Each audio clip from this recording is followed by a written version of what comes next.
Okay, everybody. Wanted to talk today about the whole Spider-Man thing that's happening. It's kind of crazy, right? He may be leaving the MCU. Some initial reports say he is. People like John Favreau came out in interviews and are like, "No, I still have optimistic hope that things will happen." So yeah, it's kind of nuts, but I just wanted to talk about it for a little bit. How it's a good and bad thing. You know, it could be like, okay, let's look at it this way. It could be a good thing if he does leave because it gives Marvel more chance to focus on, more B, C, and D list characters, kind of like they did at the beginning when they started the Avengers stuff.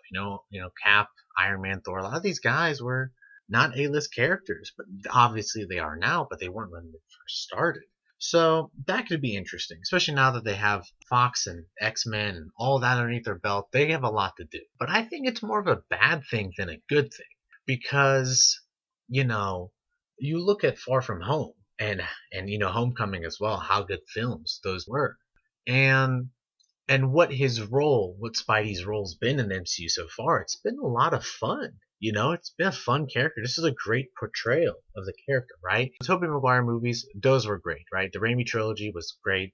I even think there was a lot of good things about Andrew Garfield's two movies, but they each had their flaws, right? For Garfield, he was kind of too cool, right? Easy to say that. And then the second Amazing Spider-Man was kind of a mess with with all the villains and the plot. But that's another story. For the Tobey Maguire one, he was just too dorky all the time, and like a 40-year-old playing a high schooler.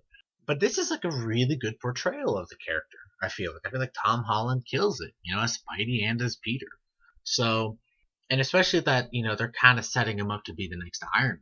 I think that'd be a really cool thing to see for this character. Let's say the next Spidey movie doesn't take place right after this one, but a few years down the line, and he's kind of battling it, and maybe they do something with scrolls. But if he goes back to Sony, they can't do anything with the scrolls. They're just gonna have to drop that whole storyline. That his identity was revealed. That's like something super interesting, and I guess Happy and Aunt May dating or whatever. That's kind of funny too. But him being connected to the bigger universe is a good thing because yeah, he has his own repertoire of stories and characters and all of these cool things. But what we love is when we see these characters interacting with each other. That's why the Avengers movies or the team up movies are the best, for example, right?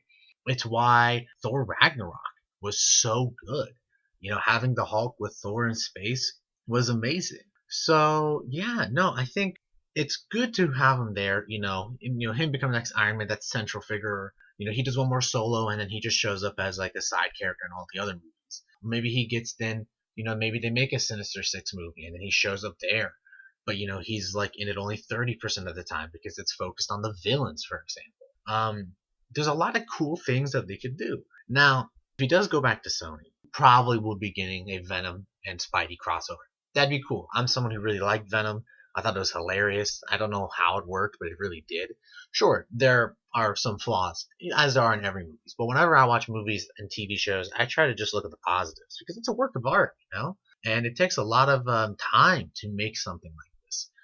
So it is it's very good.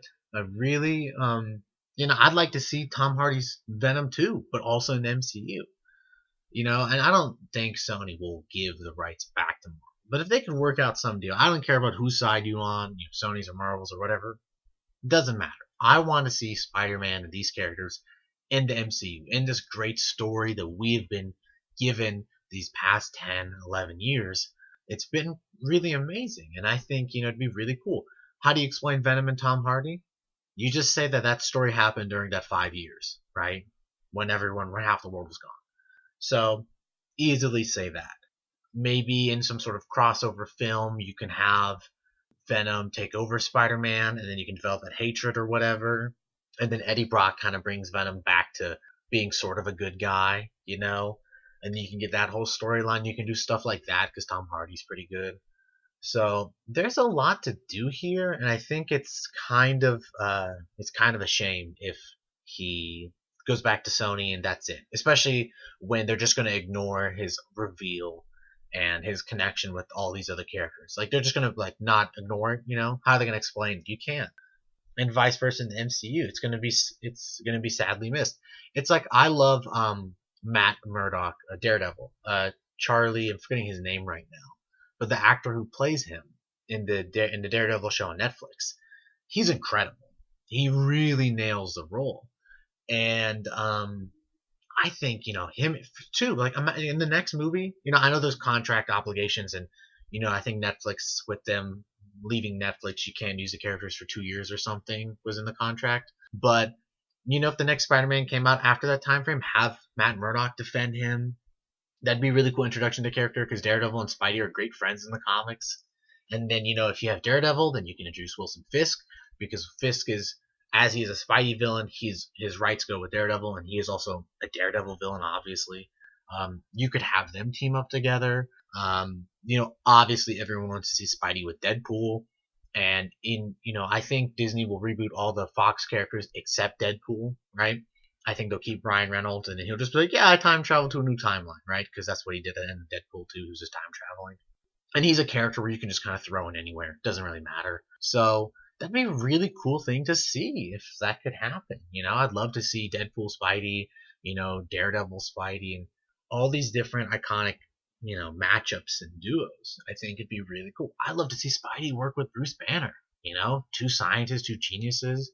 Him with Doctor Strange is pretty funny. Strange seems to have forgotten his science side and be more in the magic side, but I like to see him kind of go back and forth. There's a lot you can do with this character, and especially how Tom Holland's young and he's excited to play it.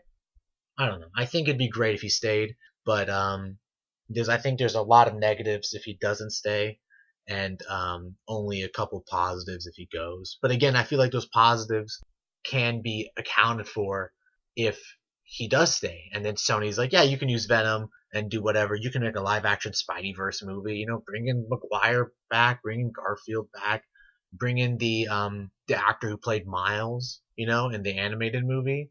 Bring him. If you can get Nick Cage, bring him too. It'd be really cool. So yeah, those are just some of my thoughts about this. I wanted to. This is actually my first video. And so sorry if there's anything wrong. I've never done this before. But, I have these conversations with a few buddies of mine all the time over text or, or in person. And I thought I wanted to get, more discussion. I wanted to get more thoughts and more ideas and from a greater audience. So, I'm going to probably throw up some Spider-Man pictures throughout this video and it'll just kind of cycle or something. And yeah, let's get a discussion going. Guys and gals, let's talk in the comments. What do you think? Are there great comic storylines you want to see, right? Eternals is coming up. Are we doing something with the Eternals? That'd be kind of cool. So, yeah, thanks for watching / listening all. And hope you have a great day.